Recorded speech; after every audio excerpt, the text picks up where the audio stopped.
মাজারে মাইক ব্যবহার করা যাবে না। ঈদ উল ফিতরের পরের দিন বিশ্বনাথে রামপাশা ইউনিয়নের শ্রীপুর এলাকায় যে মসজিদ এবং মাজার সংক্রান্ত একটি বিষয়ে যে একটু সমস্যা তৈরি হয়েছিল, তাদের মধ্যে একটু ভুল বুঝাবুঝির কারণে কিছু উত্তেজনাপ্রকর পরিস্থিতি তৈরি হয়েছিল।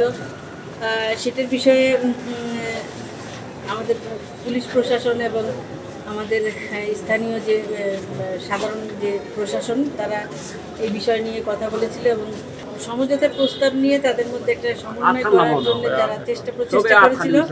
কিন্তু বিগত 2-3 দিন ধরে এগুলোতে মিডিয়াতে এবং বিভিন্ন সামাজিক যোগাযোগ মাধ্যমে অতিরঞ্জিতভাবে প্রচার করা হয়েছে। প্রচার করার ফলে বিষয়টা আসলে যতটা প্রচার করা হয়েছে অতটাও গুরুত্বপূর্ণ কিছু ছিল না। বিষয়গুলো যখন আমাদের নজরে আসছে, যেহেতু ওই সময় ঈদের সময় ছিল, আমরা বিভিন্ন কাজে ব্যস্ত ছিলাম।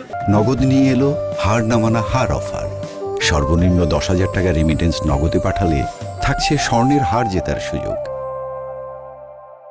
দেখি নাই বা মনে করি না যে এতটা গুরুত্বপূর্ণ, কিন্তু সামাজিক যোগাযোগ মাধ্যমে এটাকে নিয়ে এত বেশি প্রচারণা করছে, তখন মনে হলো যে এটা এত বেশি গুরুত্বপূর্ণ কি। তখন আমরা এই বিষয় নিয়ে কথা বললাম প্রশাসনের সাথে, এখানে পুলিশ প্রশাসন সবাই মিলে আমরা একটা কথা বলে আজকে আমরা মাজারের কর্তৃপক্ষ এবং মসজিদ কর্তৃপক্ষ তাদের নিয়ে বসেছিলাম। যেটা দেখলাম যে আসলে এটা তেমন কোনো বিষয়ই না।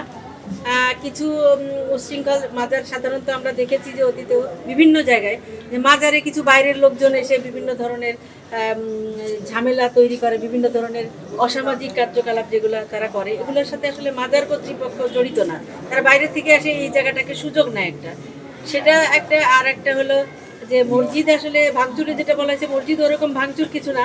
হয়তো তারা ইট পাটকেল নিক্ষেপ করতে গিয়ে তাদের হয়তো মসজিদের 2-3টা গ্লাস ভেঙে গেছে, যেটা আমি সরেজমিনে পরিদর্শন করে আসছি।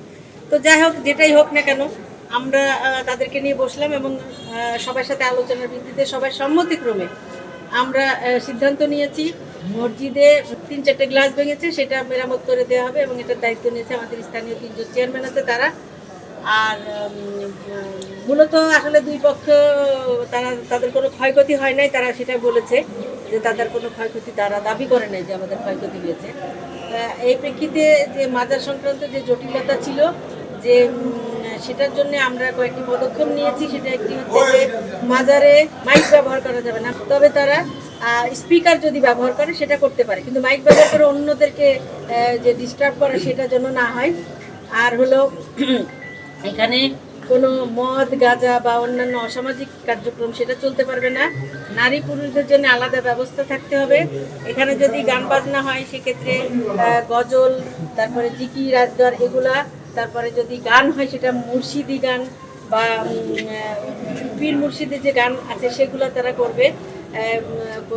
তারপরে কোনো অনৈতিক কাজ যাতে না হয় সেটা তারা মেনে নিয়েছে মাজার কর্তৃপক্ষ। মোটামুটি ভালোই সমঝোতা হয়েছে, ইনশাল্লাহ অসুবিধা হবে না। এবং এই যে মাজার সংক্রান্ত যে বিষয়টা, সে বিষয়টা বিশ্বনাথের সব মাজারের জন্য প্রযোজ্য হবে। এটা শুধুমাত্র যে এই মাজারের জন্য না, এই ধরনের অসামাজিক কার্যকলাপ যাতে কোনো মাজার মানে মাজারেই না হয়, সেই বিষয়টা এখানে স্থানীয় প্রশাসন তাদেরকে জানিয়ে দেবে এবং এই ধরনের কোনো অসামাজিক কার্যক্রম যাতে না হয় এবং এ ধরনের মানে কোনো ধরনের উত্তেজনাকার পরিস্থিতি যাতে এটার কারণে সৃষ্টি না হয়, সেই ব্যাপারে সবাই সজাগ থাকবেন। এবং বিশ্বনাথবাসীকে আহ্বান জানাবো যে আপনারা এই বিষয়গুলো খেয়াল রাখবেন এবং কোনো ধরনের পরিস্থিতি ঘোলাটে করার কেউ চেষ্টা না করতে পারে। আপনাদের সকলের সহযোগিতা কামনা করছি।